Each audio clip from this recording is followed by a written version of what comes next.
People, welcome back to Siri Mystic. मैं हूँ सीरी और आज हम बात करने वाले हैं एक मूवी की स्टोरी के बारे में। कहानी स्टार्ट होती है 19 जनवरी 1954 से। कश्मीर के एक छोटे से एरिया में राघव और आरिफ नाम के दो दोस्त अपने दोस्तों के साथ क्रिकेट खेल रहे होते हैं। राघव अच्छा खेलता है और एक मशहूर इंडियन क्रिकेटर का नाम लेता है, लेकिन वहाँ कुछ लोगों को ये पसंद नहीं आता। वो गुस्सा हो जाते हैं और बोलते हैं कि ये पाकिस्तान है, इंडिया नहीं है, यहाँ ऐसे नाम मत लो। फिर वो लोग राघव को मारने लगते हैं, लेकिन आरिफ अपने दोस्त राघव को बचाकर वहाँ से भगा ले जाता है। यहीं से दिखाया जाता है कि असली दोस्ती में कभी धर्म नहीं आता। फिर कहानी जंप करती है 1990 के टाइम पर। कश्मीरी पंडितों को जबरदस्ती उनके घरों से निकाला जा रहा था। इस दर्दनाक हालात को एक आदमी इमरान, जिसे सब हथौड़े के नाम से जानते थे, लीड कर रहा होता है। इमरान लोगों को जमा करके उन्हें भड़काने वाले स्पीचेस देता है और बोलता है कि अब कश्मीर पे उनका राज होगा। इसी बीच एक औरत अपनी बीमार बेटी को डॉक्टर के पास ले जा रही होती है। रास्ते में पुलिस उसे रोक कर कहती है कि आगे खतरा है। तभी एक आतंकी आता है, पुलिस वाले को गोली मार देता है और फिर औरत से कहता है कि मैं तेरी बेटी की शादी अपने भाई से करवाऊंगा। ये सुनते ही वो औरत उस आतंकी के चेहरे पर थूक देती है। गुस्से में आकर वो भी उसे मार देता है। उसकी छोटी सी बेटी सब कुछ देखकर डर जाती है और रोने लग जाती है। कहानी आगे बढ़ती है। अशोक नाम का एक बुढ़ा पंडित अपने पोते राघव को ढूंढ रहा होता है। फिर उसे राघव और आरिफ मिल जाते हैं और तीनों घर लौट रहे होते हैं। रास्ते में एक पुलिस जीप मिलती है और कहती है कि जल्दी घर जाओ, माहौल खराब है। लेकिन कुछ दूर जाकर वो जीप ब्लास्ट हो जाती है। दूसरी तरफ इमरान और उसके लोग अशोक के घर में घुस जाते हैं। वो राघव के पापा को ढूंढते हैं। डर के मारे राघव के पापा एक बड़े ड्रम के अंदर छुप जाते हैं, पर इमरान को पता चल जाता है। वो ड्रम में ही उसे गोली मार देता है। ये सब राघव की माँ शांति अपने आंखों से देखती है। इमरान फिर शांति को धमकी देता है, कहता है अगर वो अपने पति के खून से भीगा हुआ चावल खा लेगी तो वो उसे और उसके बच्चों को छोड़ देगा। शांति मजबूरी में वो चावल खा लेती है। अब कहानी आती है आज के टाइम में। अशोक का छोटा पोता कृष्णा, जो दिल्ली में रहता है, कश्मीर आता है अपने दादाजी की अस्थियां लेकर। वहाँ उसकी मुलाकात ब्रह्मदत्त से होती है,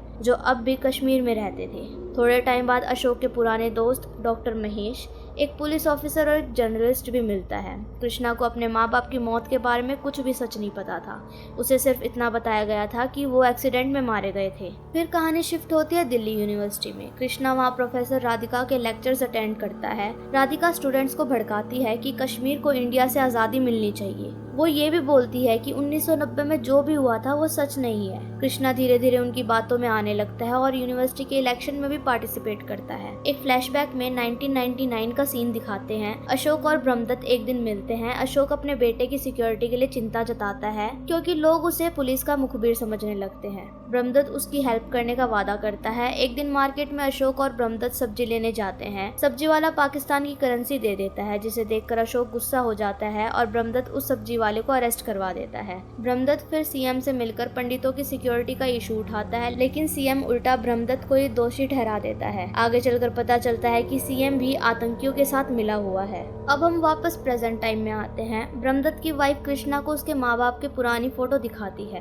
कृष्णा शॉक में आ जाता है, क्योंकि उसे अपने पेरेंट्स के बारे में कुछ भी नहीं पता था। कृष्णा अब भी मानता है कि 5 लाख नहीं, सिर्फ 2 लाख पंडित कश्मीर से निकले थे और आर्मी भी रिस्पॉन्सिबल थी। वो कहता है कि एक गलत इंसिडेंट के चक्कर में सबको टेररिस्ट नहीं कहना चाहिए। ब्रह्मदत्त गुस्से में कृष्णा को असली सच दिखाता है। वो सब दिखाता है जब शांति को अपने पति के खून से भीगे चावल खाने पड़े थे, सिर्फ अपने बच्चों की जिंदगी बचाने के लिए। फिर दिखाया जाता है कि कैसे अशोक ने पुष्कर ब्रह्म को कॉल करके अपने बेटे के मर्डर होने की खबर दी थी। अशोक जब देखता है कि पूरा देश ऐसी हालत में जा रहा है, तो वो अपनी बची हुई फैमिली को लेकर एक ट्रक में बैठता है और कश्मीर छोड़ देता है। उन्हें आर्मी के एक कैंप में रहना पड़ता है, जहां और भी कश्मीरी पंडित फैमिलीज आई हुई थी। कंडीशन बहुत ही खराब थी, ना सही से खाना होता था और ना ही पानी। आर्मी थोड़ी बहुत मदद करती है, पर लोग बस इसी उम्मीद में जी रहे होते हैं कि कभी ना कभी अपने घर वापस लौटेंगे। धीरे धीरे अशोक की आंखों की रोशनी कम होने लगती है। एक दिन ब्रह्मदत्त, जो अब होम मिनिस्टर का एडवाइजर बन गया था, कैंप में आता है। साथ में होम मिनिस्टर भी होता है। लोग अपनी दिक्कत और परेशानियां उनके सामने रखते हैं। अशोक एक पोस्टर उठाकर आता है और डिमांड करता है कि आर्टिकल 370 हटाया जाए। ब्रह्मदत्त उसे देखकर इमोशनल हो जाता है, क्योंकि अशोक काफी कमजोर और बेहाल लगता है, पहचाने लायक भी नहीं बचा था। ब्रह्मदत्त अशोक की फैमिली को एक घर और नौकरी दिलवाने का वादा करता है। वैसे तो वो नए घर में शिफ्ट हो जाते हैं, पर माहौल वहाँ पर भी कुछ खास बेहतर नहीं होता। दूसरी तरफ इमरान टीवी इंटरव्यूज में अपने आप को आजादी का सिपाही बताता है। वो कहता है कि उसने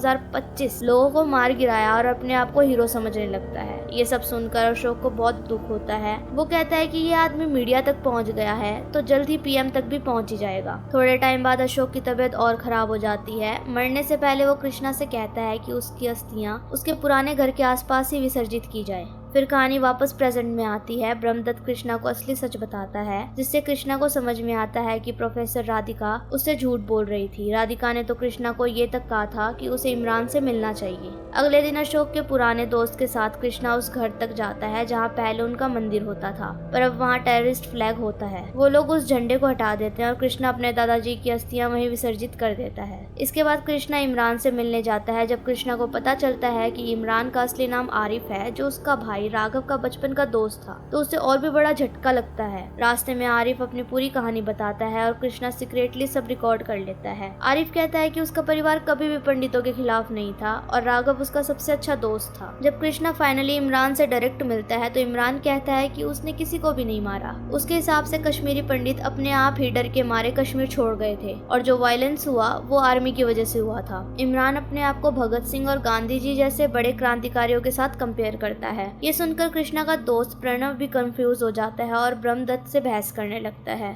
तब ब्रह्मदत्त कृष्णा के सामने 3 इंपॉर्टेंट फाइल्स रखते हैं। जब कृष्णा उन फाइल्स को पढ़ता है तब उसे सच का पता चलता है कि उसके भाई शिव और माँ श्रद्धा की मौत के पीछे खुद इमरान का हाथ था। ये सच जानकर कृष्णा पूरी तरह अंदर से टूट जाता है। कृष्णा अपने कॉलेज वापस जाता है। वहाँ प्रोफेसर राधिका स्टूडेंट्स को एक गाना गाकर अपनी तरफ खींचने की कोशिश कर रही होती है। वो कृष्णा को कहती है कि अब वो कॉलेज का प्रेसिडेंट बनने वाला है, इसलिए उसे एक स्पीच देनी चाहिए। अब समय आ गया था जब कृष्णा को सबको असली सच बताना था। वो माइक उठाता है और सबके सामने बोलना शुरू करता है। कृष्णा बताता है कि हजारों साल पहले ऋषि कश्यप कश्मीर आए थे और उन्हीं के नाम पर इस जगह का नाम कश्मीर पड़ा। वक्त के साथ बहुत सारे पंडित, ज्ञानी लोग और संत यहाँ आए और कश्मीर को एक शिक्षा और ज्ञान की भूमि बनाया। फिर कृष्णा बताता है कि कैसे कुछ लोग जो शरण लेने के बहाने आए थे वही बाद में कश्मीरी पंडितों के दुश्मन बन गए। उन्होंने न सिर्फ पंडितों को मारना शुरू किया बल्कि उन मुसलमान भाइयों को भी खत्म किया जो उनके जुल्म के खिलाफ बोल रहे थे। धीरे धीरे कश्मीरी पंडित अपने ही घर में माइनॉरिटी बन गए और लाखों लोगों को अपनी जगह बेचकर वहाँ से भागना पड़ा। कृष्णा आगे कहता है, आज हमारे पास ताकत है, हम अपने घर वापस जा सकते हैं। वो ये भी बोलता है कि नेता लोग सिर्फ हिंदू मुस्लिम के नाम पर लोगों को लड़ाते हैं, कोई असली प्रॉब्लम्स जैसे बेरोजगारी, गरीबी इस पर बात ही नहीं करता और हमारे जैसे सिंपल लोग इन झूठों के बीच में फंस कर रह जाते हैं और आपस में लड़ने लगते हैं। इसके बाद कृष्णा अपनी माँ श्रद्धा और भाई शिव की कहानी सबको बताता है। फिर दिखाया जाता है फ्लैशबैक में कैसे कुछ आतंकवादी आर्मी यूनिफॉर्म पहनकर उनके घर आए थे। उन्होंने श्रद्धा के साथ जबरदस्ती करी और फिर पूरी फैमिली को मार दिया। कहानी यहीं पर खत्म होती है। ये दर्द भरी सच्चाई थी जो कृष्णा ने सबके सामने लाकर रख दी थी। तो दोस्तों, आज की मूवी यहीं पर खत्म होती है। मुझे बताओ कमेंट्स में कि ये आपको कैसा लगा। अगर आपके पास कोई ऐसे शोज हैं जो आप देख रहे हो या फिर कमेंट करना चाहते हो तो वो भी जरूर शेयर करो। और हाँ, अगर आपको ये वीडियो पसंद आई हो तो लाइक करना मत भूलना, सब्सक्राइब कर लो अगर अभी तक नहीं किया, ताकि ऐसी वीडियोस आपको और मिलती रहे। Thanks for supporting my channel. अगले वीडियो में मिलते हैं, तब तक के लिए अपना ख्याल रखना और मजे करते रहना। Bye bye.